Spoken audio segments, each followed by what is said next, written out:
Hello students, how are you all? I hope all of you are doing good. So we are back with another video, and before starting this exercise, that is the last exercise of this chapter, that is understanding shapes, let me tell you one thing. We'll first see some of the important properties of a parallelogram क्योंकि mostly this chapter is related to parallelogram, है ना? ये जो chapter है वो overall is completely तो नहीं बोलूंगा पर ओवरऑल अगर देखें तो मैक्सिमम परसेंटेज जो है वो पैलोग्राम से रिलेटेड है। तो will just recall some of the properties of parallelogram. ठीक है, तो ये जो एक पैलोग्राम होता है, ठीक है, सबसे पहली प्रॉपर्टी पैलोग्राम की जो मैंने आपको बता रखी है, ऑपोजिट साइड्स आर इक्वल। आप लोग चाहे तो लिख सकते हैं इसको नोट्स कॉपी के अंदर। ठीक है, opposite sides are equal, opposite sides are parallel also, है ना? ये तो सबको पता ही है, पैरेललोग्राम में तो opposite sides are parallel as well. ठीक है, एक और बात, ये जो डायगोनल्स होते हैं इसके, डायगोनल्स, ये जो डायगोनल्स होते हैं इसके, वो इक्वल तो नहीं होते, है ना? They are not equal, but diagonals equal तो नहीं होते, पर डायगोनल्स बाइसेक्ट ईच अदर। इसका क्या मतलब हुआ? बाइसेक्ट का मतलब क्या हुआ? बाइसेक्ट का मतलब दो इक्वल पार्ट में एक दूसरे को डिवाइड करते। जैसे कि मान लो सपोज यहां से लेके आता अगर 10 था तो ये 5 हो गया और ये 5 हो गया। सपोज यहां से लेके आता अगर 8 था तो ये 4 हो गया, ये 4 हो गया। मतलब कि डायगोनल्स जो है वो एक दूसरे को जहां पर भी टच करते हैं वहां पर वो दो इक्वल पार्ट्स में डिवाइड कर देता है डायगोनल्स को। ठीक है, अब यहाँ पर जस्टिफिकेशन, सबसे इंपॉर्टेंट चीज जो मुझे अभी बतानी थी, ये सब चीज तो ऑलरेडी आपको पता थी, लास्ट वाला जो था वो नया आ गया था।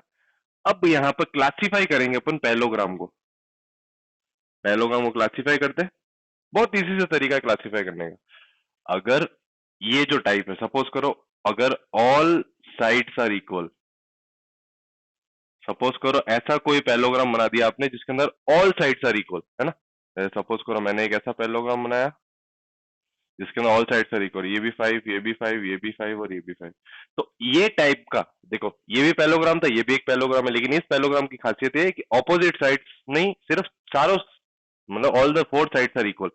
तो ये जो फोर साइड्स इक्वल हो जाएगी तो इसको अपन बोलेंगे रोम्बस। तो इन शॉर्ट बोलूं तो parallelogram is also rhombus if all the sides are equal, है ना? एक और अगर इसको भी क्लासिफाई करूं रोम्बस को, और अगर ऐसा बोल दूं कि ऑल द एंगल्स, अगर ऑल द एंगल्स 90 डिग्री हो जाए अगर रोम्बस के, सपोज करो ऐसा, अगर रोम्बस के सारे एंगल्स कितने हो जाए 90 डिग्री, तो ये क्या बन जाएगा? एक स्क्वायर। ठीक है, ये जस्टिफिकेशन मैंने दे दिया कि एक पैलोग्राम रोम्बस कब बनेगा? जब चारों साइड इक्वल होगी। एक पैलोग्राम स्क्वायर कब बनेगा? जब चारों साइड इक्वल हो जाए और 90 डिग्री हो जाए। समझ में आ रही बात? ठीक है, अब नेक्स्ट देखते हैं। ठीक है, अगर एक पैरेललोग्राम के ऑल द साइड्स अगर 90 डिग्री हो जाए, मतलब सपोज करो ऐसा कोई पैरेललोग्राम हो जिसकी ऑल द साइड्स कितनी हो जाए, sorry all the angles, angles I am sorry angles,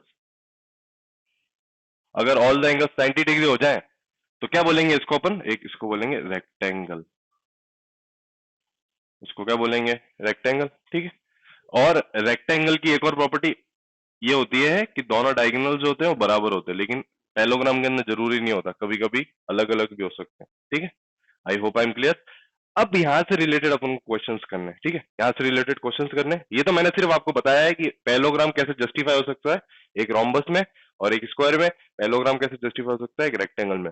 अब आपके बुक के अंदर एक क्वेश्चन है जिसको मैं एक एग्जाम्पल देकर करा रहा हूँ, कोई बात नहीं, इस क्वेश्चन को मैं नया नहीं बना सकता क्योंकि ऑलरेडी जो आपके बुक्स के अंदर है वही अपन को डिस्कस करने पड़ेंगे। ठीक है, तो मैं आपको क्वेश्चन दे रहा हूं ये कि प्रूव दैट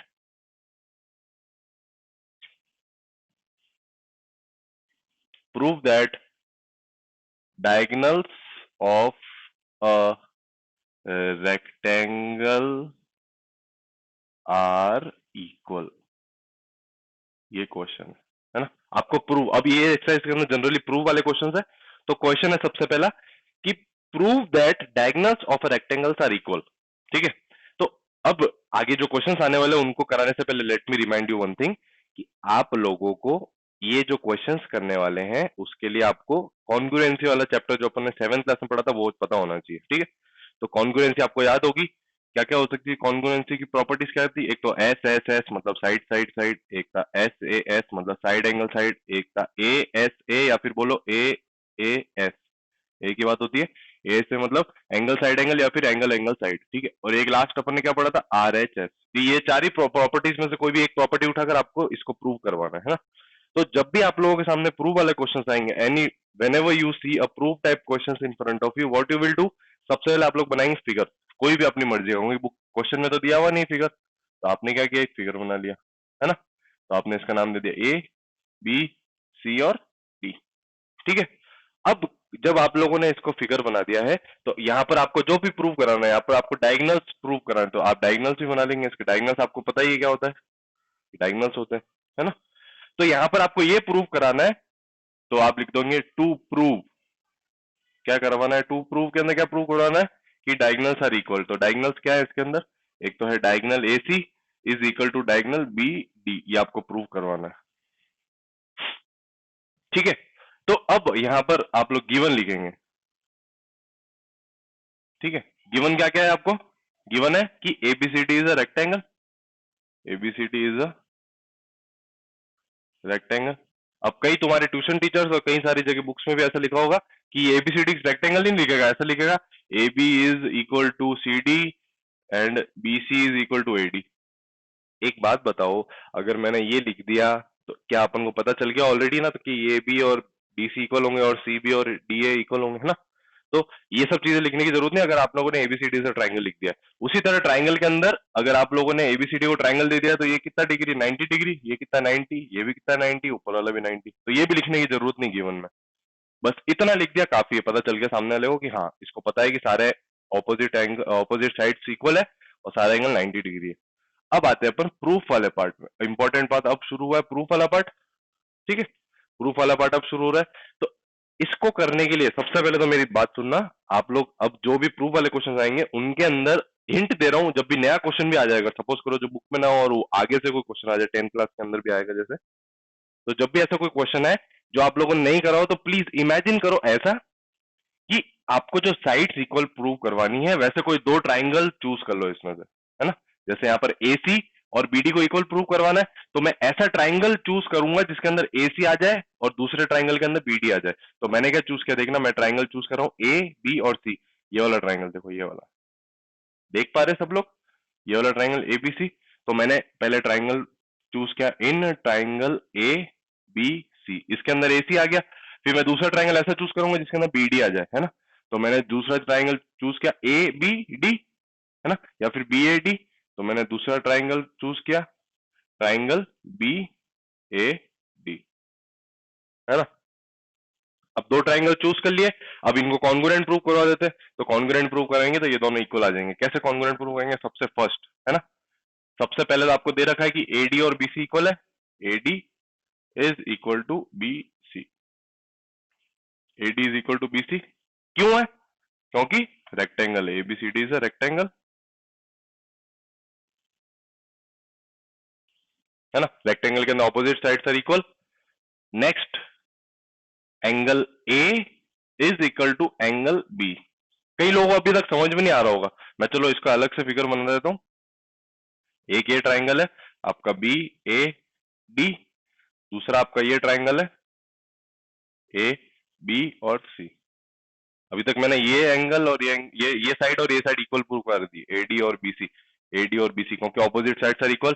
एक मैंने प्रूव कर दिया एंगल A और angle B 90 degree, angle A और एंगल B 90 डिग्री, क्योंकि रेक्टेंगल के अंदर all the angles are 90 degree. ये अभी मैंने आपको थोड़ी देर पहले बताया था, है ना? एक और बचता है लास्ट में, लास्ट एक बचता है जो तीसरी प्रॉपर्टी होगी जिससे आपकी प्रॉपर्टी प्रूव हो जाएगी, वो ये होगा एंगल, ये जो साइड दिख रही है AB और यहाँ पर भी AB है, तो AB इक्वल टू AB। क्यों? क्योंकि कॉमन, और यहाँ पर आप इसके अंदर लिख देना 90 डिग्री ईच, ठीक है। तो कॉमन आ गई। अब बताओ कौन सी प्रॉपर्टी लगी इसके अंदर? इसके अंदर प्रॉपर्टी लगी A S A sorry SAS। तो इसके अंदर लिखा हैंस triangle ABC is congruent to triangle BAD by A S congruency अपन ने पढ़ा था 7th क्लास में, आपको याद होगा, अपन ने लास्ट में पढ़ा है। तो ये दोनों प्रूव हो गए। मैं ये फिगर मिटा देता हूँ क्योंकि सबको आई होप मैंने डाउट सॉल्व कराने के लिए फिगर बनाया था। ठीक है, तो दोनों कॉन्ग्रुएंट प्रूव हो गए by which property, by SAS.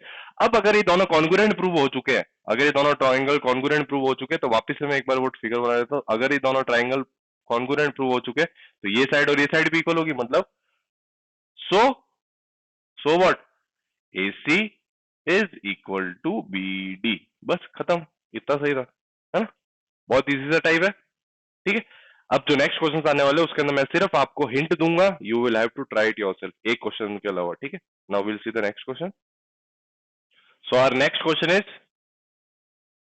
Question बोल रहा है कि डायगोनल्स प्रूव दैट, ये प्रूव दैट है इसके अंदर क्वेश्चन में लिखा हुआ है, prove that diagonals of rhombus bisect each other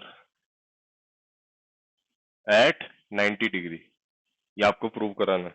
ठीक है, या फिर बोलेगा right angle bisect each other eight right angle या 90 डिग्री, एक ही बात है। ठीक है, तो क्वेश्चन है ये आपके सामने कि यू हैव टू प्रूव कि एक जो रोम्बस होता है, रोम्बस कुछ इस तरीके का होता है, या आपको आप चाहो तो सीधा भी बना सकते थे इसको। तो ये जो रोम्बस है, इसके जो ये डायगोनल से वो मीट करेंगे यहाँ पे 90 डिग्री पे, ये आपको प्रूव कराना है। तो सबसे पहले मैंने आपको बोला था एक फिगर बनाओगे, ABCD कोई भी नाम दे दिया। ठीक है, अब इसको करने से पहले मैं आपको एक चीज बता दूं, अभी थोड़ी देर पहले मैंने बोला था कोई भी पैलोग्राम हो, रोम्बस भी एक पैलोग्राम होता है, कोई भी पैलोग्राम हो, उसके डायगोनल्स बाइसेक्ट करते हैं एक दूसरे को। उसके डायगोनल्स क्या करते हैं, बाइसेक्ट करते हैं एक दूसरे को। उसी तरह इसकी जो चारों साइड होगी वो भी इक्वल होगी, क्योंकि रोम्बस की all the sides are equal. ठीक है, ठीक है, I hope I am clear. अब यहां पर आपको ये प्रूव करना है कि ये कितना एंगल है, 90 डिग्री। तो सबसे पहले आप लिखोगे टू प्रूव के अंदर लिख दोगे यहां पर एंगल 90 डिग्री।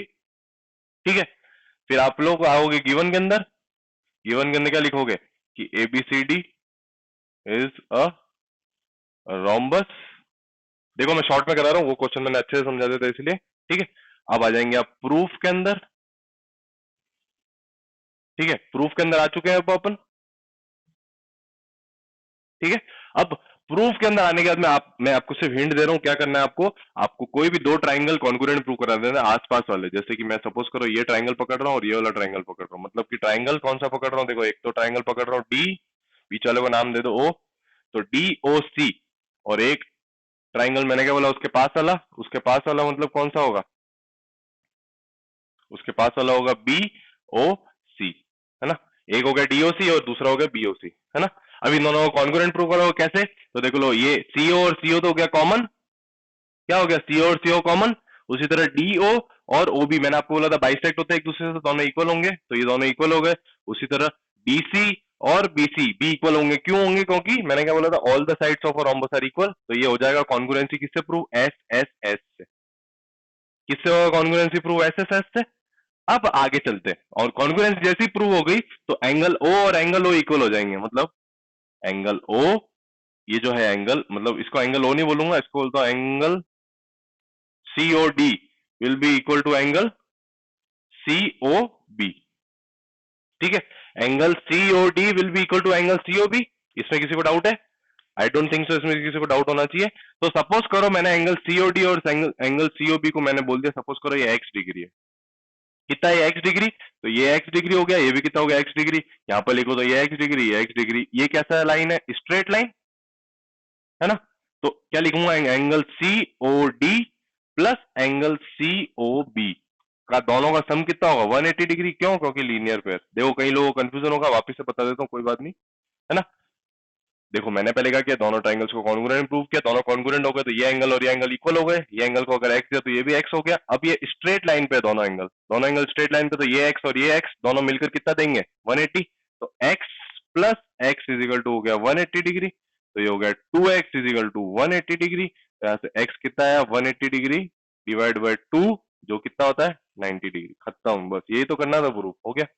x 90 डिग्री आ गया, ये भी x 90 डिग्री हो जाएगा, नीचे वाला भी 90, ऊपर वाला भी 90, खत्म, बस समझ गए, है ना। ऐसे करना है प्रूफ, थोड़ा सा दिमाग लगाएंगे, कॉन्ग्रुएंसी से अपन ट्राई करेंगे क्वेश्चंस और आराम से इजीली सॉल्व होंगे। अपन देखते हैं next question, alright, so next question देखने जा रहे हैं अपन। तो नेक्स्ट क्वेश्चन है, if one angle of a rhombus is 90 degree, then prove that it is a square। या फिर बोलूं, अगर एक एंगल 90 डिग्री होगा, अगर 90 डिग्री होगा तो एक रोम्बस की सारे के सारे एंगल 90 डिग्री होंगे। या फिर एक सिंपल सी बात बोलूं तो रोम्बस का अगर एक एंगल 90 डिग्री है तो आपको प्रूव करना है कि वो एक क्या होगा, स्क्वायर। तो सबसे पहले तो आप एक रोम्बस बनाएंगे। सबसे पहले तो आपने क्या बनाया, एक रोम्बस जिसके अंदर एक एंगल को कितना दे दिया, 90 डिग्री। इसका नाम दे दिया ए बी सी और डी। इसकी चारों साइड इक्वल है ना, चारों साइड इक्वल है। अब यहाँ पर क्वेश्चन करने का तरीका अलग हो जाएगा। यहाँ पर टू प्रूव वगैरह भी लिख सकते हैं, लेकिन डायरेक्टली भी कर सकते हैं। कैसे? अपन लोगों ने थोड़े टाइम पहले पढ़ा था पैरेललोग्राम के अंदर कि एडजेसेंट साइड का सम कितना होता है, 180 डिग्री। देखो मैं सिर्फ आपको ओरली बता रहा हूं, आप लोगों को अच्छे से लिखना है इसको। एडजेसेंट एंगल्स का सम कितना होता है, 180 डिग्री। तो ये अगर 90 है तो ये ए और बी मिलकर भी ये कितना हो जाएगा, 90। अरे ठीक है, समझ में आ रही बात क्या बोल रहा हूं। एडजेसेंट एंगल प्रॉपर्टी अपन ने पढ़ी थी प्रीवियस एक्सरसाइज के अंदर कि एडजेसेंट एंगल का सम कितना होना चाहिए, 180 डिग्री। तो अगर ये 90 है तो इसमें से 90 को इसको 180 माइनस जब 90 करूंगा तो कितना आएगा, 90 डिग्री। तो ये भी हो गया 90 डिग्री, है ना। अब ऑपोजिट साइड्स भी पैरेललोग्राम के अंदर इक्वल होते हैं, तो ये हो गया 90 डिग्री, ये भी हो गया 90 डिग्री। बस अब ऑल द साइड्स अगर 90 डिग्री हो जाए रोम्बस की तो वो क्या हो जाएगा, एक स्क्वायर। ऐसे प्रूव करेंगे, ठीक है। ये मैंने अच्छे तरह से लिखकर नहीं बताया, आप लोग अच्छे से लिखेंगे इसको। आई hope I am clear. Next question, ये क्वेश्चन थोड़ा सा मैं मानता हूं कि बच्चों को आता है, पर एक नए लैंग्वेज में दे रहा है। बोल रहा है कि प्रूव दैट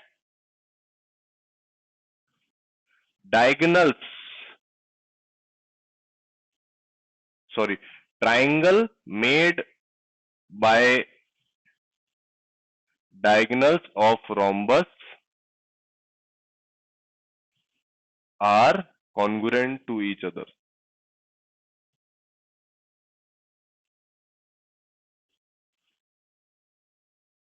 ठीक है, क्वेश्चन ये है, क्वेश्चन मैं पहले समझा देता हूं। क्वेश्चन बोल रहा है कि सपोज करो ये ए बी सी डी और बीच में है ओ।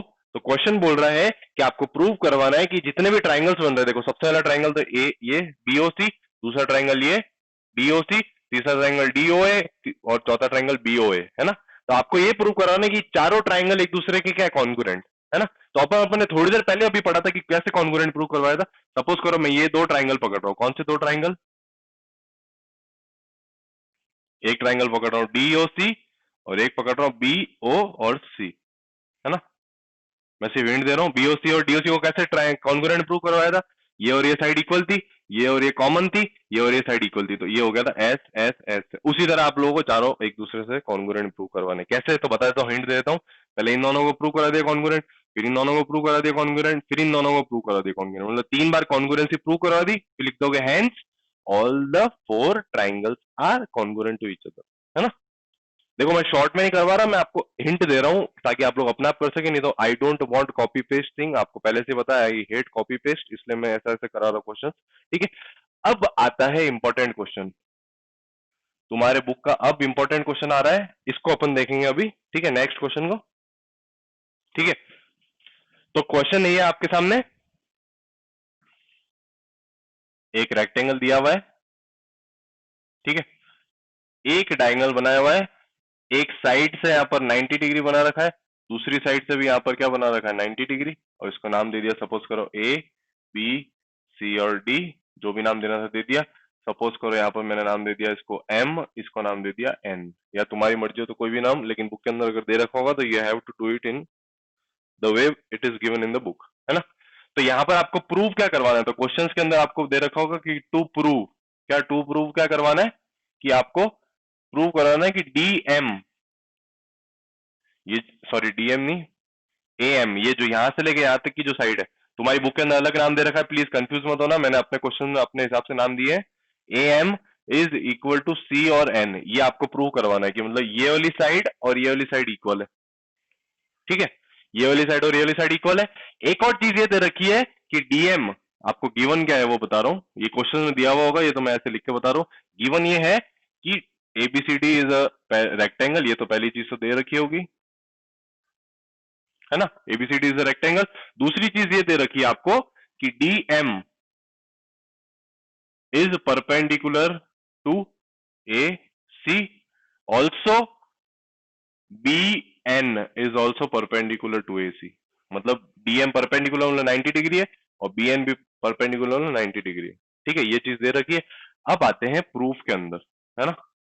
तो देखो, अपन का मोटो मतलब मेरा मोटो ये नहीं रहता बच्चों को कि मैं चीजों रटवाऊं, तो मैंने आपको थोड़ी देर पहले ही जब बोला था कि जब भी आप लोग ऐसा कुछ इक्वल प्रूव करवाने की बात आएगी, जब भी आपको ऐसा इक्वल प्रूव करवाने की बात आएगी, तो व्हाट यू विल डू, आप लोग क्या करेंगे, आप लोग यहां पर ऐसे दो ट्राइंगल्स पकड़ेंगे जिसके अंदर आप लोगों को वो दोनों साइड मिल रही हो, है ना, ऐसे दो ट्राइंगल अलग अलग पकड़ेंगे जिनके अंदर दोनों साइड इक्वल मिल रही हो और कॉन्ग्रुएंट भी प्रूव होते दिख रहे हो। तो यहाँ पर दो ट्राइंगल्स दिखने हैं, तो दो ट्राइंगल्स देख लो, एक ट्राइंगल तो ये हो गया जिसके अंदर ए एम आ रहा है, दूसरा ट्राइंगल ये हो गया जिसके अंदर सी एन आ रहा है ना। तो आप क्या करेंगे, in triangle D M A and triangle B N C, ठीक है, पकड़ लिया, खत्म, बस। अब देखते सबसे पहला देखा कि angle M equal to angle N कितना डिग्री, 90 डिग्री, परपेंडिकुलर देखो यहाँ पर परपेंडिकुलर है, 90 डिग्री हो गया, बस खत्म। सेकंड, ये साइड और ये साइड इक्वल होगी, कौन सी, D A will be equal to B C, क्यों, क्योंकि रेक्टेंगल है, रेक्टेंगल के अंदर opposite sides are equal. Third important, यहां पर बच्चे कंफ्यूज होते हैं, थर्ड इंपॉर्टेंट देखो, अब यहां पर अगर आप देखोगे तो एक लाइन ये आपका है ए डी, ये है आपका बी सी, तो यहां से एक और ऐसी लाइन जा रही है जिसको डायगोनल बोल रहे हैं अपन, तो आप लोग देखेंगे कि ये पैरेलल होता है, हमेशा ध्यान रखना, रेक्टेंगल के अंदर ऑपोजिट साइड से पैरेलल एंड इक्वल में बोल रखा हूं, तो ये जेड बन गया, ये एंगल और ये एंगल इक्वल होंगे, है ना। तो angle A will be equal to angle C, इसको बोलते हैं इंटीरियर ऑल्टरनेट एंगल, अपन ने पढ़ा था प्रीवियस सेक्शन में, interior alternate angle, interior alternate angle से दोनों प्रूव हो गए इक्वल, बस खत्म। अब कौन, इससे प्रॉपर्टी कौन सी लग गई, तो एस ए या फिर बोलू तो बाय ए ए एस से कॉन्ग्रुएंसी प्रूव होगी, तो लिख दोगे triangle D M A congruent to triangle B N C by A S congruency, ठीक है। सो जैसे ये कॉन्ग्रुएंट प्रूव हो गए तो बस A M will be equal to C N, बस खत्म, इतना सही था, ठीक है। बहुत इजी टाइप के क्वेश्चन है ये, बस आपको पता होना चाहिए कि आइडेंटिफाई कैसे करो कौन से दो ट्राइंगल्स आपको पिक करने हैं, ठीक है। अब बुक के अंदर ऐसे दो तीन क्वेश्चंस और बचे हैं जो कि शायद आपको परेशान कर सकते हैं, तो मैं एक बार सिर्फ आपको हिंट दे रहा हूं कि आपको कैसे करने हैं क्वेश्चंस, एक एग्जांपल देकर। जब भी आपके सामने कोई पैरेललोग्राम आए, है ना, और आपको ऐसा कुछ दे रखा हो जिसके अंदर आपको ये वाला एंगल दे रखा हो और आपको पूछे कि जैसे सपोज करो ये एंगल आपको दे रखा है 30 डिग्री, ठीक है, सपोज करो आपको ये एंगल दे रखा है 30 डिग्री, ठीक है, और आपको पूछे कि ये सपोज करो आपको बोलेगा ये एक रोम्बस है और बोलेगा कि ये 30 डिग्री है, फाइंड कुछ एंगल्स निकालने के लिए बोलेगा, तो कैसे निकालेंगे बता रहा हूं। तो ये अगर 30 डिग्री है तो ये भी होगा 30 डिग्री, क्यों, क्योंकि ये एक equilateral triangle, sorry isosceles triangle है जिसके अंदर ये दो साइड इक्वल है, तो ये 30 तो ये भी कितना हो गया 30, ठीक है। मैं कंफ्यूज नहीं करता, इसको स्किप करते हैं अपन, इसको देखते हैं अपन बाद में, या फिर अगर कंफ्यूजन हो यू कैन आस्क मी, वैसे अपन इसको देख लेंगे कोई बात नहीं।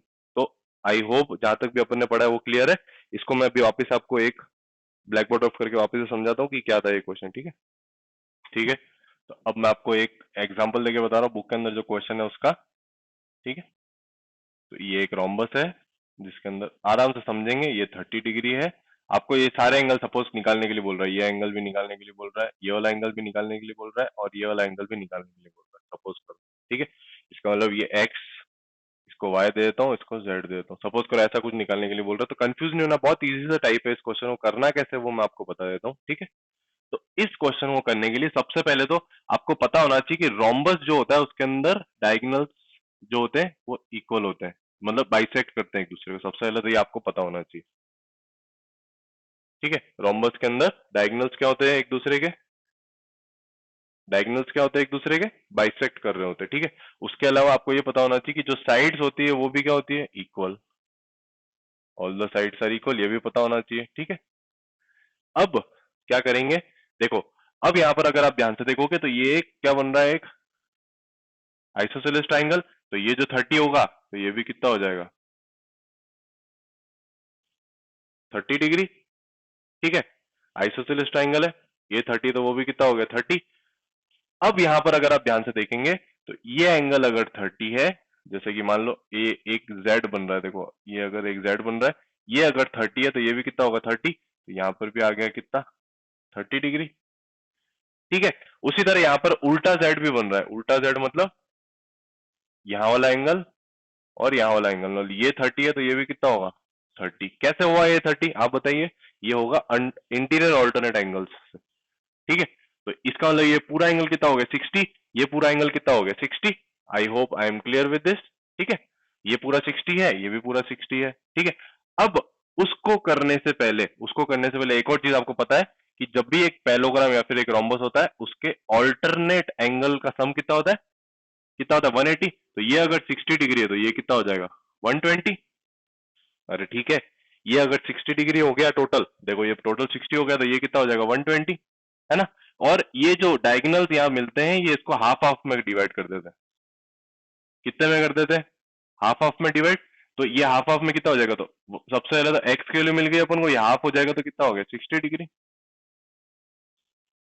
सबसे पहले एक्स कितना आ गया, 60 डिग्री। अब इजी हो गया क्वेश्चन, यहाँ पर हो गया 60 डिग्री, है ना। अब ये 60 डिग्री है तो ये भी कितना है, 60। अब एक ट्राइंगल के अंदर सम कितना होता है, सबका सम कितना होता है, 180 डिग्री। ट्राइंगल के अंदर सम कितना होता है, 180 डिग्री। दोनों को प्लस कराया तो कितना है, 90। तो 180 डिग्री माइनस 90 डिग्री कितना हुआ, 90 डिग्री। तो इसका मतलब y की वैल्यू कितनी आ गई, 90, है ना।